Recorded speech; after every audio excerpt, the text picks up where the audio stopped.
Quem esperava por uma possível continuação do sucesso radiofônico de Ana Júlia foi surpreendido pelo experimentalismo de O Bloco do Eu Sozinho. Longe do pop rock com pitadas de hardcore e ska que marca o primeiro trabalho de estúdio, os integrantes do grupo carioca Los Hermanos decidiram investir em uma sonoridade completamente distinta no segundo registro de inéditas da carreira. O resultado desse processo está na entrega de uma obra que enfureceu a gravadora, a extinta Abril Music, que se recusou a promover o trabalho dignamente, gerando uma ruptura entre os fãs, porém estimulando um seleto grupo de ouvintes. Na época, talvez fosse impossível prever, mas era o princípio de uma nova fase na carreira da banda que voltaria a lotar casas de shows, serviria de base para uma infinidade de novos artistas e seria amplamente cultuada com a entrega do registro seguinte. O elogiado Ventura, de 2003, disco que completa 20 anos de lançamento, e o tema do nosso programa hoje. Tite, seja muito bem-vindo de volta ao nosso programa, você que já participou lá do programa principal, do nosso programa semanal, e agora você retorna aqui para um clássico. Sim. E eu quero saber como que foi o seu primeiro contato com essa banda Los Hermanos, esse sucesso brasileiro que começou nos anos 90, mas que se estende até hoje. Então, primeiramente, obrigado mais uma vez, é muito bom estar de volta para um podcast que eu escuto e também me informo muito com as notícias e com os papos de vocês, então é muito gratificante estar aqui.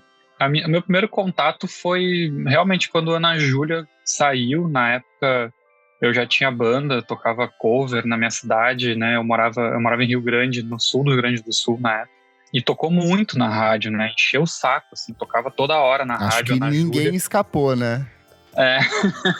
Foi. E a minha galera era mais do rock, né? Uhum. A gente na época escutava Aerosmith, escutava Metallica, Kiss, e a gente achava um saco aquela música tá tocando 4, 5, 6 vezes por dia na rádio. Só que mesmo assim a gente tocava ela cover. Porque fazia sucesso, era essencial, né?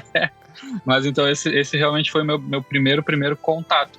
Mas eu confesso aqui publicamente que eu não gostava do primeiro disco. Na época eu achava muito, muito chato assim mesmo. E aí eu acho que voltando ao meu primeiro contato, que quando saiu Ana Júlia, né, eu não gostava da banda, eu achava chata a banda. E aí eu demorei para escutar realmente Los Hermanos. Eu fui parar para escutar e gostar quando saiu o Ventura. O Bloco, então, foi um disco que acabou passando despercebido pra você na época. Passou. Inclusive eu lembro que eles fizeram um show em Porto Alegre que não foi ninguém, assim. Foi que maluco. No lançamento do Bloco, né? Uhum. E era uma época que eu saía muito pra ver show em Porto Alegre. Olha que doido, né? Então, e eu lembro de não querer ir no show. Assim. Não, Sim. Eu não vou, porque eu acho um saco essa banda, assim. E aí, quando o Ventura saiu, que eu... Peraí, tem uma coisa aqui, sabe? Aí eu fui parar pra escutar. E acho que eu não escutei o Bloco por preconceito mesmo, assim, porque aquele preconceito adolescente de não gostei do primeiro hit, não vou gostar mais da banda. Mas sabe, eu tenho uma sensação de que, de fato, o Bloco foi um disco que ele foi porcamente divulgado, é um disco que praticamente ele passou como inexistente para muitas pessoas, tanto que tem gente até hoje que acredita que Los Hermanos se resume a Ana Júlia, e eu tive a mesma percepção, porque assim, o fenômeno Los Hermanos foi uma coisa assombrosa, tinha matéria no Fantástico, a música tocava o tempo inteiro sobre eles nas rádios, eles circulavam na MTV, então era uma coisa assim, de fato, um fenômeno mesmo. Quando veio o Bloco, pra mim a banda simplesmente deixou de existir. Tanto que eu só fui me reconectar com eles justamente também no Ventura, porque a Coca-Cola lançou uns CDzinhos, eu não sei se você lembra, uns CDzinhos pequenininhos assim, que era o Vibe Sounds Coca-Cola. E aí você tinha rock nacional, pop rock nacional, e o de pop rock nacional inaugurava com o Vencedor, do Los Hermanos. E aí, assim, eu botei pra tocar, eu falei, caralho, Los Hermanos, a banda da Ana Júlia, mas tá com uma sonoridade de fato diferente. E aí que eu acho que eu acabei me reconectando com a banda nessa época, ali por 2003, 2004. Eu não sei se exatamente quando o disco saiu, mas nos meses posteriores ao lançamento, né? Eu acho que o momento do Bloco pegou muita gente que acho que tava com esse ranço de Los Hermanos. E também pegou essa ruptura, né, com a gravadora, porque eles não... acho que foi o primeiro disco brasileiro que foi 100% colocado na internet, o bloco, né? Eles tiveram essa estratégia de jogar o disco na internet. Então, não teve uma divulgação, acho que tão institucional, assim, vamos dizer, né? Eu lembro que na época ele foi produzido pelo Rafael Ramos, e aí a gravadora não gostou e mandou pro Chico Neves dar uma mexida e ver se melhorava. Só que o Chico Neves gostou do resultado do disco e no fim das contas ele ficou mais ou menos aquilo que a banda tinha pensado, né? Mas aí sem grana de divulgação da gravadora, numa época que dependia disso, né? Lembrando que a pirataria tava rolando nesse princípio, mas esse conceito de divulgação por meio da pirataria era um conceito, assim, muito incipiente. A gente tinha Calypso surgindo lá no norte do Brasil e algumas outras bandas sertanejas que faziam seus CDs de acústico ao vivo, mas de fato, uma banda de gravadora sem o suporte de gravadora, ela dificilmente sobreviveria nessa época, né? Agora teve, ainda falando sobre esse momento, assim, né? Agora, né, anos depois, 20 anos depois, a estratégia que eles tiveram na época, lá em 2000, né? Porque foi quando o Simon entrou de empresário deles, e ele escutou o bloco em demos, né, em fitas demos, e ele pensou assim, tem caldo aqui, né, vai rolar, e ele já previa que a gravadora não ia curtir, e aí eu sei que isso é uma história que ele conta, inclusive, né, que eles fizeram uma série de shows do primeiro disco, ainda com a Ana Júlia estourada nas rádios, e juntaram grana dessa época, já esperando que não ia ter a grana da gravadora. Então rolou um golpe não um golpe não, né? Mas uma sacada de cuidado quando o Simon entrou. Gente, eu acho que a gente vai ter que se virar sozinho no bloco, então vamos guardar uma grana aqui para conseguir botar esse disco na roda como a gente quer, né? Que eu acho que foi um processo que o Wilco viveu também ali no Yankee, né? É verdade, a mesma coisa. A mesma coisa no mesmo ano, inclusive. Sim. Boa. E inicialmente batizado de Bonança, o trabalho contou com a produção do Alexandre Cassim, que era o ex-integrante do Acabola Tequila, que é um dos grupos ali que foi fundamentais para o nascimento do Los Hermanos, dessa cena carioca do começo dos anos 2000, e que na época ele vinha circulando com o Moreno Veloso e o Domênico Lancelotti num projeto que eu sou apaixonado, que é o Mais Dois. Em 2013, especificamente, tem o lançamento do Sincerely Hot, né, que é o disco encabeçado pelo Domênico. Já tinha saído Máquina de Escrever Música do Moreno, e o Cassim ainda lançar o Futurismo, que era o álbum dele em 2006. E em estúdio, a ideia da banda era desenvolver um repertório ainda mais amplo que o material apresentado no disco anterior, transitando por estilos que vão do rock alternativo ao samba, que eu acho que a própria música de abertura já deixa bem clara essa proposta do grupo. E além do quarteto, que era formado pelo Marcelo Camelo, o Rodrigo Amarante, o Rodrigo Barba e Bruno Medina, a banda contou com a colaboração dos músicos Gabriel Bubu, que assumiu baixo e guitarra em algumas faixas específicas, o Índio no sax barítono, o Mauro Zacarias no trombone, o Bubu no trompete, o Eduardo Morelembal no clarinete e o Stefan San Juan tocando chocalho do lado de dentro, além do próprio Cassim, que assumia o baixo em Onde Vem a Calma. E é muito curioso que pensar que essa formação dos metais é uma formação que se estende até hoje, né? A banda continua com essa formatação nos palcos, né? Sim, é a mesma banda que tocou as últimas turnês, né? Aham. E o álbum foi todo gravado nos meses finais da Abril Music. Abril porque ela era a gravadora da Abril Music, então a Abril tinha esse selo de discos ali que tinha um catálogo enorme de artistas. E a Abril Music encerrou suas atividades por conta da forte concorrência no mercado e avanço da pirataria. E com essa mudança, a banda então passa a integrar o catálogo da BMG, que compra parte desse repertório da extinta Abril Music. Só que antes do álbum ser oficialmente lançado, o Bonança, na época, foi o primeiro disco brasileiro a vazar ilegalmente na internet. A banda, como o Tite falou, já tinha esse contato de botar o disco para as pessoas ouvirem nas redes com o trabalho anterior, mas o Bonança é oficialmente o primeiro disco brasileiro, grande disco brasileiro que vazou aí, que as pessoas começaram a consumir nos fóruns, e até é uma coisa até pré-Orkut, então assim, era uma coisa que foi meio que de grãozinho em grãozinho as pessoas iam correndo atrás para ter acesso a esse disco, né? Tem os blogs, né? Tinha muito blog na época que postava os links pra galera baixar, né? Eu acho que a época ali que começou o Rapid Share, que você pegava mesmo, tipo, tinha pouquíssima quantidade de espaço pra subir, você também fazia em 4 vezes, picotava as músicas ali pra você conseguir subir tudo, né? E até hoje essa versão embrionária do disco, que ela tem 45 minutos de duração, pode ser ouvida por aí, basta uma busca aí no YouTube e você tem esse material. E musicalmente o Ventura segue a trilha do registro que o antecede, porém utiliza de uma abordagem até mais acessível, né? Não por acaso, 3 das canções que integram o disco foram trabalhadas como single e tiveram boa repercussão nas rádios. Os singles foram Cara Estranho, lançado em 2003, O Vencedor, lançado em 2004, que foi aí quando eu embarquei no CDzinho da Coca-Cola, e depois O Último Romance. Ô Tite, o que você acha dessa transição da banda? Você consegue perceber que é de fato algo mais acessível em relação ao bloco, ou você ainda acha que é a mesma estrutura ali, só que de um jeito diferente? Cara Estranho, acho que foi o primeiro single, né? Foi, só isso. Tocando nesse primeiro.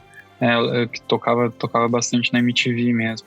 Eu acho que eles trouxeram um linguajar mais de crônicas, assim, nesse disco. Perfeito. Né? Que não tinha antes. Eu acho que eles até tentaram fazer isso. Porque o bloco, ele é uma história inteira, né? Sim. Inclusive, isso, eles nunca confirmam isso. É difícil tirar essa informação deles mesmo. Mas tem muitos blogs, muitos jornalistas que falam que na época alguém conseguiu descobrir que eles tinham feito uma história só no bloco, né? Que é uma história de 3 pessoas e os romances deles que se cruzam, né? Uhum. E eu acho que no Ventura eles seguiram um lado mais crônico. Às vezes eu até sinto que me parecem histórias que eles escutam de tio, de tia contando, de ônibus, de escutar em ônibus, porque são umas crônicas muito dos cotidianos, assim, uma coisa meio Nelson Rodrigues, assim, né?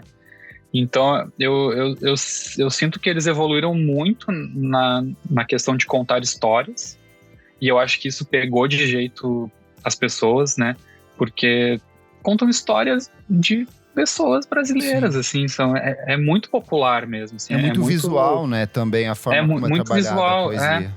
E tudo coisas que a gente vê, isso é visual, a gente vê que pode acontecer, né? Sim. A gente vê que isso pode acontecer numa padaria, né? Numa beira de praia, né? Então, eles foram muito geniais, assim, em deixar o disco todo nesse formato de crônica, assim, que eu acho incrível. Eu acho que é por isso que tem essa impressão de ser um pouco mais acessível que você fala, assim, né? Uhum. Perfeito. Eu vejo o Nelson Rodrigues, assim, escrevendo essas letras, assim, tipo... Eu acho que o grande diferencial para mim do Ventura para os demais é a presença justamente do Amarante. Ele tem acho que 1 ou 2 músicas no primeiro disco, e o primeiro disco são basicamente canções de amor e personagens femininas que passaram pela vida deles ali, principalmente do Marcelo Camelo.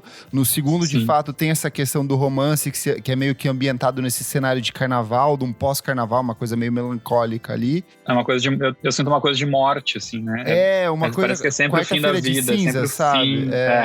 Bem isso. O fim é muito relatado, assim, né? É sempre ou uma velhice, né? Ou um fim de um romance, ou um fim de uma temporada. Tudo um fim, assim. Parece que eles já estavam prevendo um fim até da própria banda, talvez.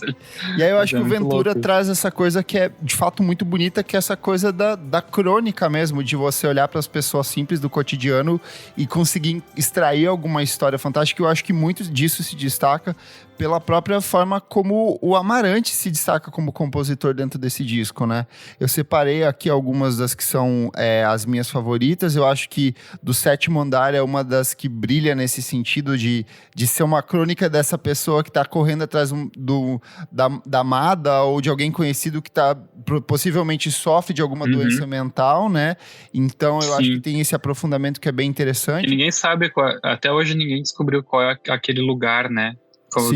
Como é que hoje se diz, ninguém sabe que lugar é esse, de um né? manicômio, pode ser né? Tipo, pode ser um manicômio, pode ser, fica no ar, assim, se é um manicômio, se é um hospital, se é um puteiro. É muito legal isso também, tu não sabe, né? Ao mesmo tempo que é visual, o do Sétimo Andar, pelo menos, ninguém sabe que lugar é esse, sabe? Tipo... Perfeito. Tem também uma que eu gosto bastante, que é um par, que a gente fala sobre esses... são dois personagens que também, de novo, pode ser pai e filho, um diálogo, mãe e né? filha, é um diálogo, sendo que você sabe que um dos personagens talvez esteja envolvido em roubos, ou em cleptomania, ou em algum problema desse... Só que sempre fica amplo o suficiente para você captar algumas coisas, mas você nunca tem, de fato, uma resposta sobre aquilo que está sendo discutido de fato, né? Exatamente, E pode ser um casal, pode ser, né? Pode ser muitas coisas, pode ser traição, pode ser muita coisa. Ela tem uma aplicabilidade enorme, assim, eu acho que praticamente todas as músicas que o Amarante explora aqui dentro desse disco são assim. Mas uma que eu acho muito bonita e que eu acho que é uma das mais queridas do público até hoje é O Velho e o Moço, né? Que ele utiliza de trechos ali da Insustentável Leveza do Ser, e ele vai para um campo muito mais existencial, né? De novo, são dois personagens que se encontram, mas que podem ser sempre a mesma pessoa em momentos diferentes da vida, né? Sim.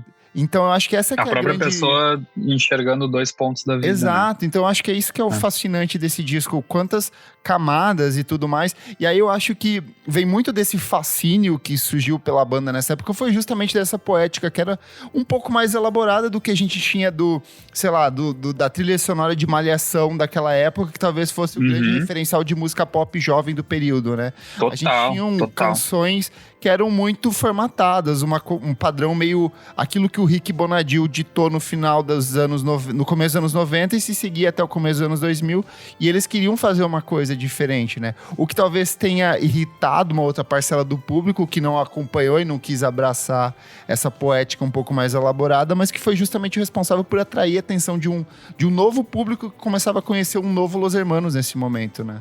Sim. Exatamente. O final dos anos 90 ali era muito... Parecia que tava tudo bem, né? As músicas, assim, as letras das músicas, né? Parecia que tudo era festa, tudo era alegria, praia. E aí eles vêm com uma outra... com reflexões, né? Com reflexões do cotidiano, com reflexões do dia a dia.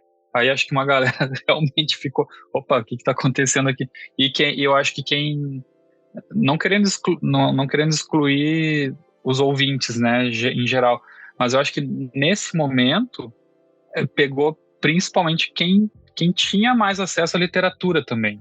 Sim. E eu acho que isso também gerou um preconceito em relação ao público de Los Hermanos naquela época, né? De falarem que não, que era só intelectual que lia, que escutava, né?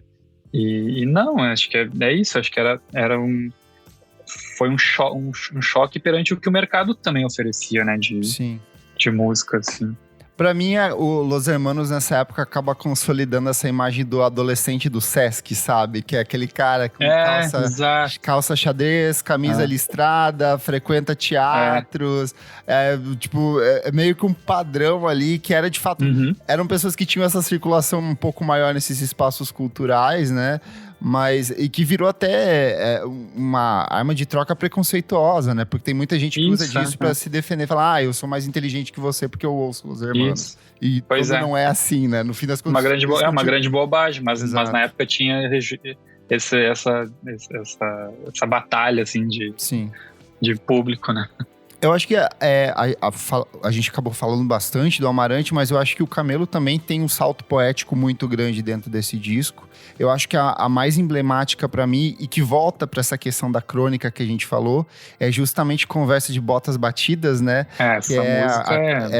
Ele utiliza, de fato, né? De um trecho de uma notícia de um jornal, de um casal de amantes que atravessou as décadas como amantes que se encontrava sempre no mesmo hotel, e em determinado momento esse hotel, que é real, ele desaba e esse casal, mesmo sabendo que a estrutura estava ruindo, decide permanecer juntos pela última vez, né? Então tem obra da Adriana Varjão em Inhotim, que é aquela construção das carnes dentro do concreto, assim, é uma representação desse mesmo acontecimento, mas que também resultou nessa música que eu acho fantástica dentro desse disco, né? Cara, essa música, pra mim, é uma obra-prima, assim. Eu sempre que eu boto, eu fico arrepiado, assim, de escutar. E é justamente por isso tudo que tu falou, assim.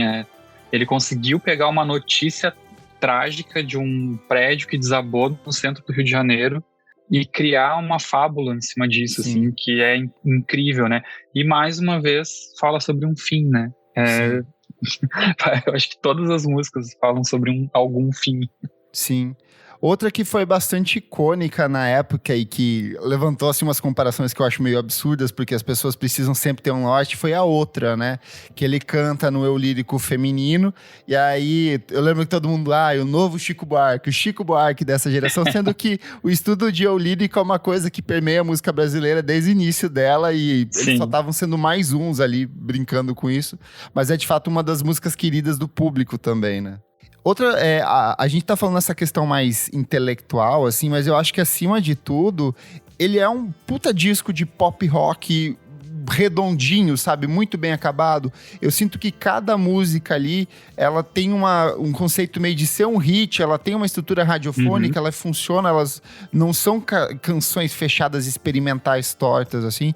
Eu acho que O Último Romance é uma das minhas favoritas dentro desse disco, porque, de novo, pega pra essa coisa do relacionamento a partir de um ponto de vista mais mundano mesmo, dessas pessoas caseiras, que é uma coisa que o Amarante volta a explorar depois no Deixa o Verão, né, desses relacionamentos de apartamento, dessas pessoas que estão felizes com elas duas ali.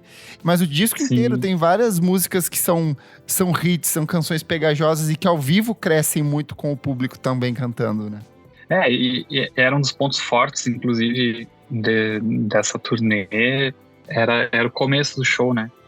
Agora eu posso estar enganado, assim, mas eu lembro que nos primeiros shows da turnê, eles não cantavam mais o Vencedor.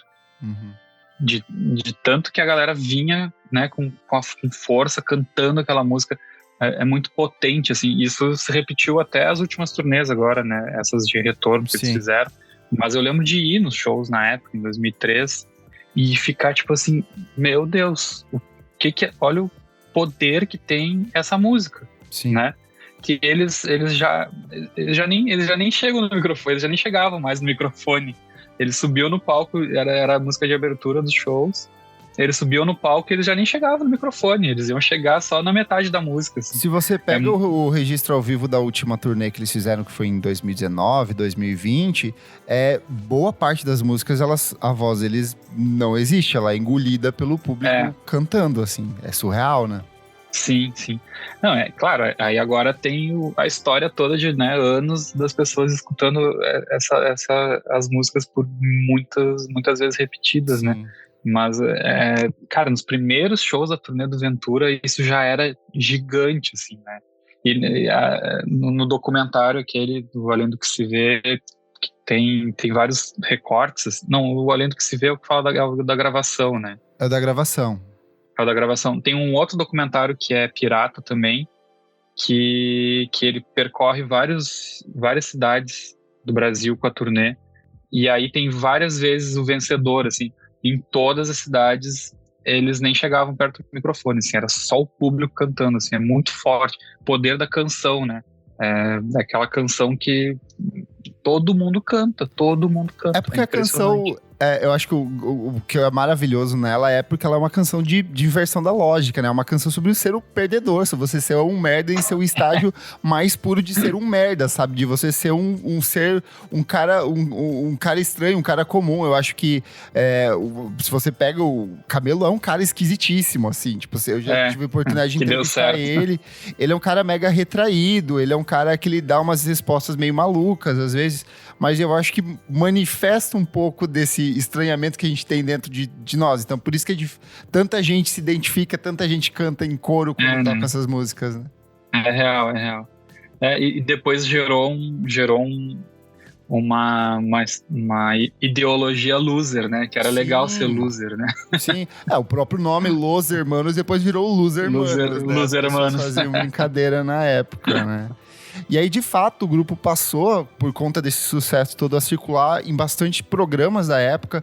Teve o fatídico Video Music Brasil de 2003, né, o VMB, que eles foram introduzidos pelo Caetano Veloso, e ao anunciar a banda, o próprio Caetano Veloso estava com uma barba ruiva postiça, vários fãs da plateia estavam com barba ruiva, e os integrantes da banda acharam isso a coisa mais absurda do mundo idiota, mas que foi uma sugestão da MTV que deu certo.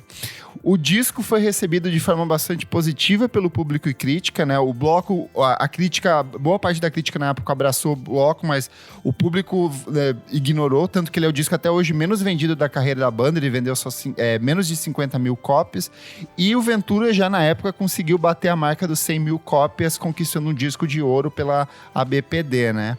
E ao vivo, os shows passaram a abrigar uma legião de fãs que passaram a ser marca registrada da banda, inclusive nessas turnês de retorno, tanto que a banda lança em 2004 o Los Hermanos ao vivo no Cine Iris, né, no Rio de Janeiro.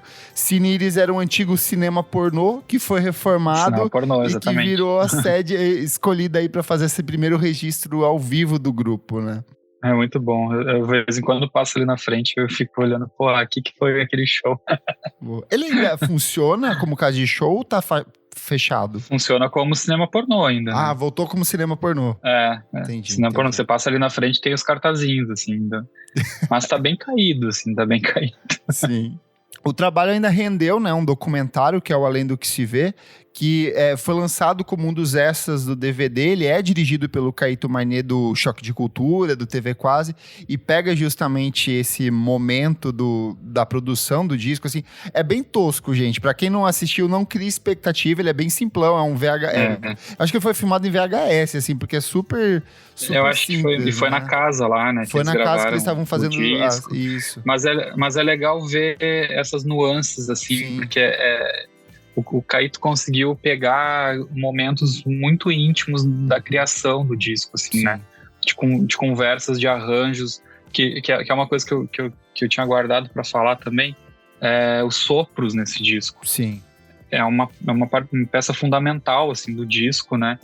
E você vê muitas conversas entre o Rodrigo e o Bubu, principalmente do trompete, fazendo essas criações, né, junto, assim. Então esse documentário é muito interessante para ver as cabecinhas deles funcionando nessas partes de arranjo. Até pra quem é fã, assim, quer ver, como que era a letra de tal música pela primeira vez. Tem lá, assim, eles, tipo, o Camelo tem um pedaço de papel, ele vai riscando palavras, reescrevendo na hora e questionando os membros da banda, tipo, será que isso aqui não tá muito arrogante? Será que isso aqui tá legal? Funciona?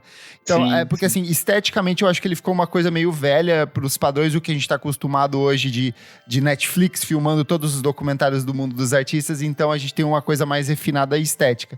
Mas ele é bem cru, só que eu acho que é bem interessante e ainda válido justamente por conta disso, né? E na mesma época, a banda passou a ser cultuada não apenas pelo público, mas também por parte dos outros artistas. A Maria Rita, por exemplo, no seu álbum homônimo, ela grava 3 músicas do Camelo. Ela grava Santa Chuva, ela grava Cara Valente, que foi um dos sucessos dela, e ela grava a releitura de Veja Bem Meu Bem. E não só ela, né? Eu acho que aqui entra um dos pontos que talvez seja... para quem odeia Los Hermanos, acho que um ponto de discussão chega justamente aqui. Porque o que mais teve nos anos seguintes ao lançamento do Ventura foram bandas copiando a estética, a sonoridade, sim, o jeito de compor. Virou uma coisa super saturada, ninguém suportava mais. Verdade. Pra mim ficou mais nocivo do que o próprio Fenômeno do Ana Júlia, porque o Fenômeno do Ana Júlia era uma música pop. Ali a gente tinha bandas, assim, eram 4 caras barbudos iguais, assim, sei lá... Pernambuco eu consigo listar umas 5 ou 6 bandas que, tipo, eram iguais, que surgiram nessa época. São Paulo aqui tinha um monte, e era um fenômeno que foi no Brasil inteiro a mesma Porto Alegre tinha coisa. 250. Sim. Eu acho que Porto Alegre saía, todo mundo era igual ao Amarante. Todo mundo queria ser o Amarante. E é muito louco, porque tinha isso e também tinha o padrão da banda rival, que era o Charlie Brown Jr. Então você tinha esses 2 grupos de bandas que eram iguais nos mesmos lugares sempre. Assim, era muito surreal. Em 2007, o trabalho ainda seria considerado pela Rolling Stone Brasil como o 68º melhor disco brasileiro de todos os tempos, em uma lista que foi encabeçada ali por Novos Baianos, Milton Nascimento e Chico Buarque. E em setembro de 2012, foi feita uma pesquisa de público pela Rádio Eldorado FM, do Portal Estadão e do Caderno C2 Mais Música, todos pertencentes, né, ao Estado de São Paulo, ao jornal Estado de São Paulo, e o disco da banda foi eleito pelo público como o melhor disco de todos os tempos. Eu lembro que foi toda uma discussão na época, assim, então, se eu não me engano, eles tinham acabado de voltar para uma outra turnê na época, e aí teve toda uma discussão e de novo... Primeira, né, do comeback. moleque ali. E aí teve de novo a discussão de, tipo, as pessoas que odeiam muito Los Hermanos passaram a odiar ainda mais por causa disso, né?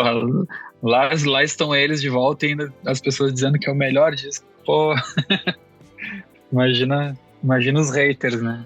Você sente que hoje o Ventura, ele tem de alguma forma um impacto tão expressivo quanto na época que a gente teve essas bandas clones surgindo? Ou você sente que de alguma forma ele deu uma esfriada já? Eu sinto que ele deu uma esfriada, assim.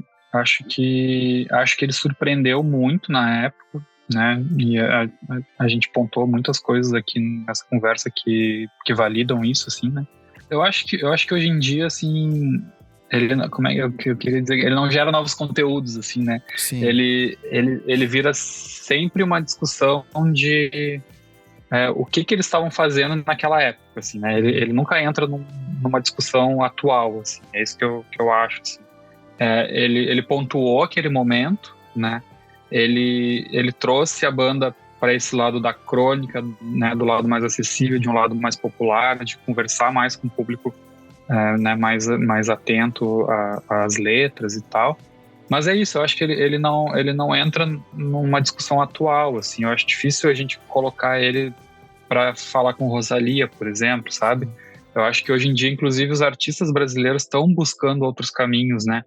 Eu acho que houve essa mais de uma década, né, de muitos artistas que seguiram esse caminho, né, de Los Hermanos. Muitos artistas que hoje têm menos de 30 anos de idade, né, que na época tinham 10 anos de idade, ou menos até, e hoje tem Los Hermanos ainda como sua maior referência, né? Sim. Não vamos citar nomes aqui, mas você deve imaginar quais são, que não é ruim, eu acho incrível, porque é muito mais por uma questão de o quanto ele representou naquela época do que o quanto ele traz para hoje em dia, assim, sabe? Porque eu acho que hoje em dia realmente a discussão, né, o formato da composição, o que se fala nas músicas mudou demais, assim, né? Eu sinto que ele é um disco que ele tem... porque, assim, tudo é político, né? Mas eu acho que ele é menos escancarado em questões políticas, em questões sociais. Mas eu acho que reflete um pouco do cenário da época, né? No sentido de... o primeiro ano do governo Lula, o Brasil tinha uma outra perspectiva, era um outro cenário. A gente estava saindo do governo Fernando Henrique, então existia uma estabilidade. O brasileiro era, segundo pesquisas, muito mais feliz naquela época. Então, eu acho que eles iam percorrendo outros caminhos dentro desse processo de composição. É realmente um reflexo da época, né? Acho que rolou muito mais uma... Eu entrei na faculdade em 2013, nesse mesmo ano, né? E foi um dos... Graças ao Lula, né? Foi o primeiro ano do Lula. Graças a isso, diversificou demais o público presente dentro das universidades, né? Então, acho que essas conversas, essas crônicas passaram a ficar mais populares até para a própria classe média alta, assim. Sim. Né? Que, enfim, que eu acho que talvez existisse um abismo entre, vamos dizer, o subúrbio do Rio e a Zona Sul, né? Sim. Que, tipo, o samba já superou um pouco isso, mas o rock não, né? O rock ficava muito na Zona Norte, no subúrbio do Rio. Tipo, essas bandas, tipo, a Cabola Tequila mesmo, era uma galerinha misturada, Zona Sul, Zona Norte, assim. Não era Playboy da Zona Sul, né? Tipo... E ao mesmo tempo, isso começou a aparecer na MTV, começou a dar voz a essas crônicas que essa galera ouvia lá no subúrbio, não ouvia na Zona Sul. E aí, ao mesmo tempo, as universidades, né, tendo essa fusão, né, de classes, né, que começou justamente nessa época, né, tudo isso começou a fazer sentido, né? O que eles estavam cantando fazia muito sentido para todo mundo. Então, e eu acho que realmente como meio que ele se encaminha ali para esse meio que fim da hegemonia do rock nacional, sabe? No sentido de, eu acho que passado Los Hermanos a gente vai ter o último movimento que vai ser o movimento emo e das bandas coloridas, que é o último respiro da MTV, e depois começa a diversificar cada vez mais, né? A gente tem muito forte sertanejo, a gente tem funk muito forte, a gente tem um trap muito forte, a gente tem uma diversificação um pouco maior, né? Hoje em dia é difícil falar o que é o gênero de... Bom, é o sertanejo, mas por questões que a gente sabe que tem um controle controle um pouco maior por trás disso, mas a gente vê que é o fim dessa hegemonia do que era o pop rock do meio das rádios, né? Porque era de classe, né? O rock, ele é de classe, né? Ele vem de uma elite. Perfeito. Então, é muito louco como tudo acaba que tudo é político no fim, né? Porque como uma mudança tão drástica de governo nacional em 2002, 2003 interfere na cultura toda, né? E a gente tá vendo isso, porque acho que o Ventura é essa ruptura, né? De abrir a crônica para a elite, né? Que é isso. Por isso que eu volto a falar do Nelson Rodrigues, que o Nelson Rodrigues é isso. É uma crônica de subúrbio que a elite lê, né? E o Ventura, eu acho que é exatamente isso também. Eles trouxeram essas crônicas de subúrbio para a elite escutar, assim.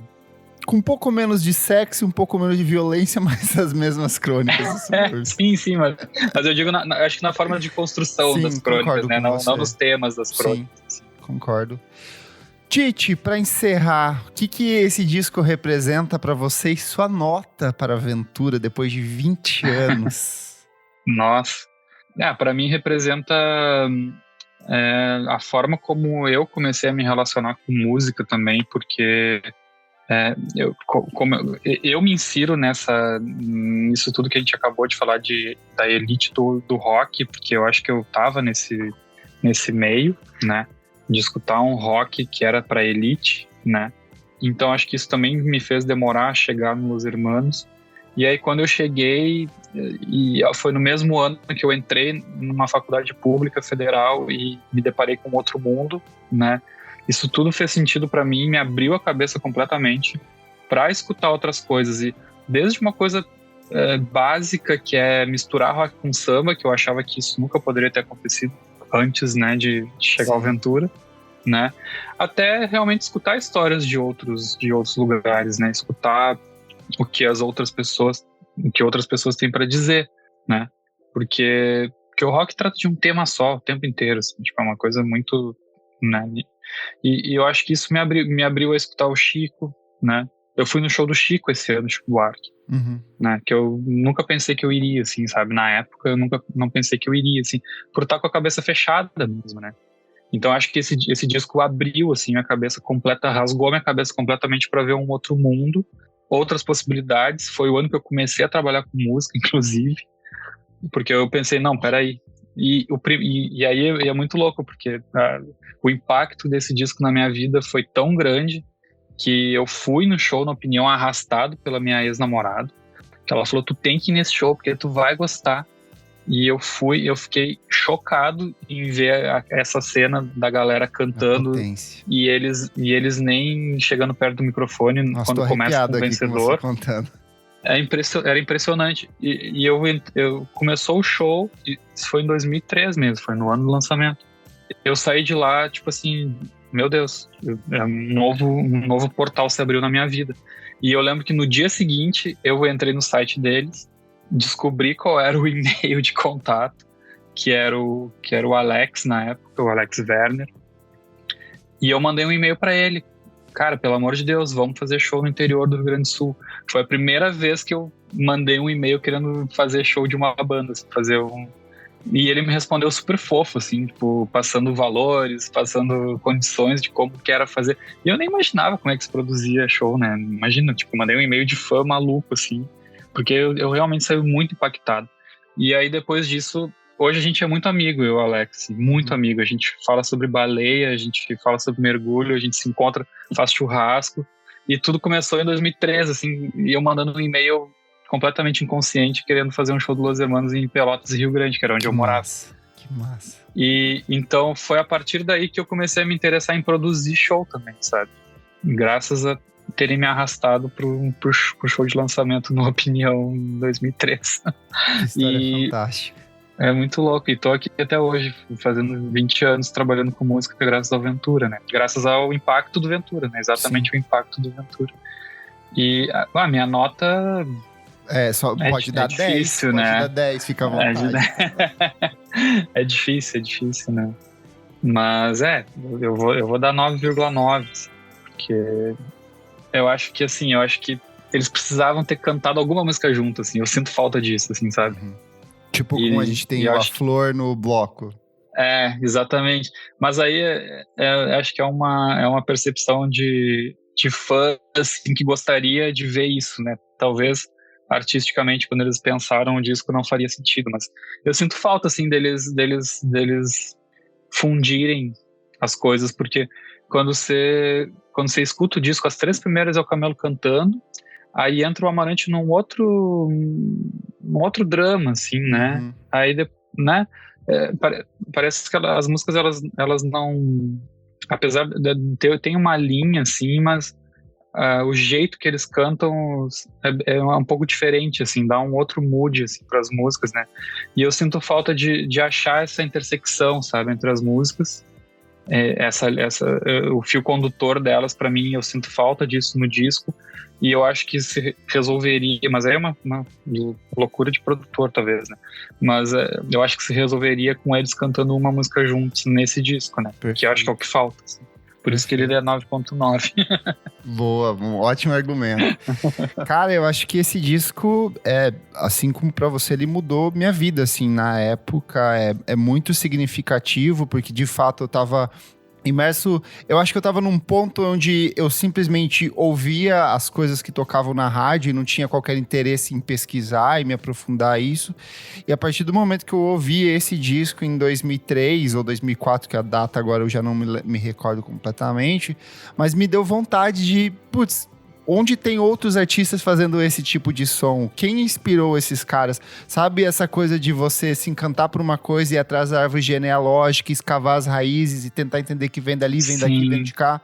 Então eu acho que ele, para um adolescente de 13 anos, que era a idade que eu tinha na época que ele saiu, para mim foi muito transformador, foi muito revolucionário, assim, e me fez gostar ainda mais de música, ou de fato ter essa paixão, esse tesão que eu tenho por música até hoje, vem um pouco disso, assim. De pesquisar mesmo. Assim, de pesquisar, de querer ir atrás de tudo.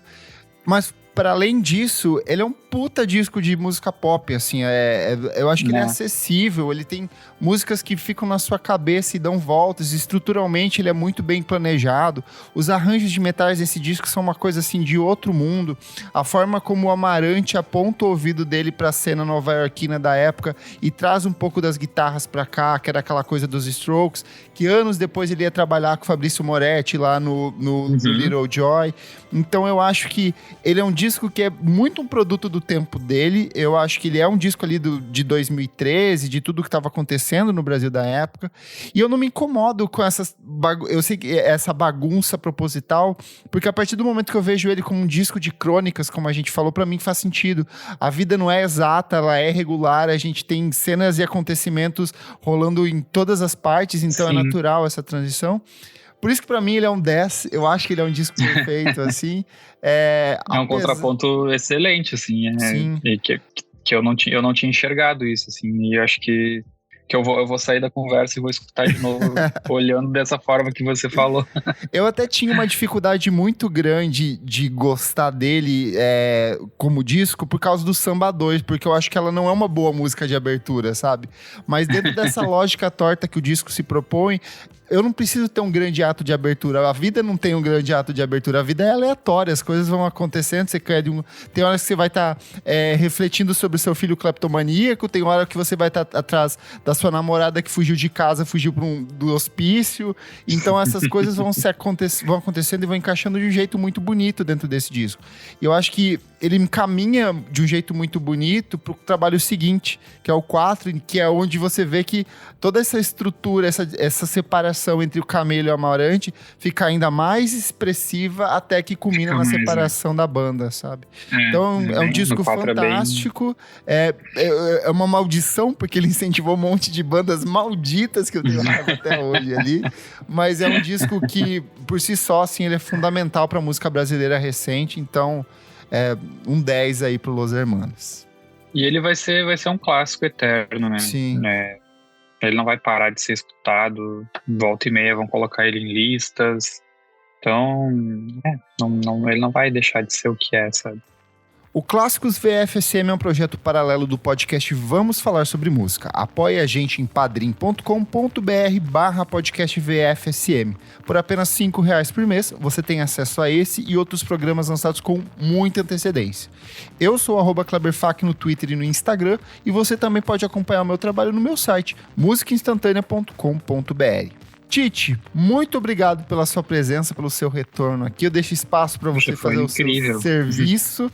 E eu peço também para que você dê uma introdução, porque você ficou falando, eu faço shows, faço isso, faço aquilo, para que você fale um pouco sobre o que você faz aí, para quem ainda não entendeu. É sempre muito gostoso, assim, conversar com vocês e trocar ideia. Eu saio sempre com a cabeça fervendo, com novas ideias. Mas meu arroba é Tomate Maravilha, né? Tomate Maravilha. Melhor arroba. Eu trabalho com turnês, faço booking, né, de alguns artistas. Para quem não sabe, booking é agenciar, né, marcar show, planejar turnês, tanto no Brasil quanto no exterior. Então, hoje em dia eu trabalho com o Rubel, com o Tágua, com o Pedro Altério, com o Thiago Nakarato. No passado já trabalhei com o Tim Bernardes, já trabalhei com o Amarante, inclusive. Então, muitas das coisas que eu sei, eu fui perguntando também diretamente para a fonte. Na assim. fonte. Mas tem muita coisa que eles não falam, né? Tem muita coisa que eles desviam o assunto, assim. Então é isso. Minha vida é música, eu tô sempre em show, na estrada, trabalhando com isso em festivais. Los Hermanos realmente foi meu pontapé inicial, assim, profissionalmente, porque ali que eu vi que, tipo, nossa, né, tem uma coisa diferente acontecendo, assim, abriu minha cabeça.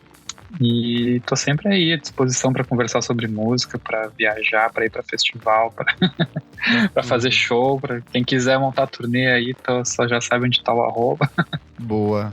Arrasou. Muito obrigado pela sua participação. Obrigado. Obrigado a você que está ouvindo. Até a próxima.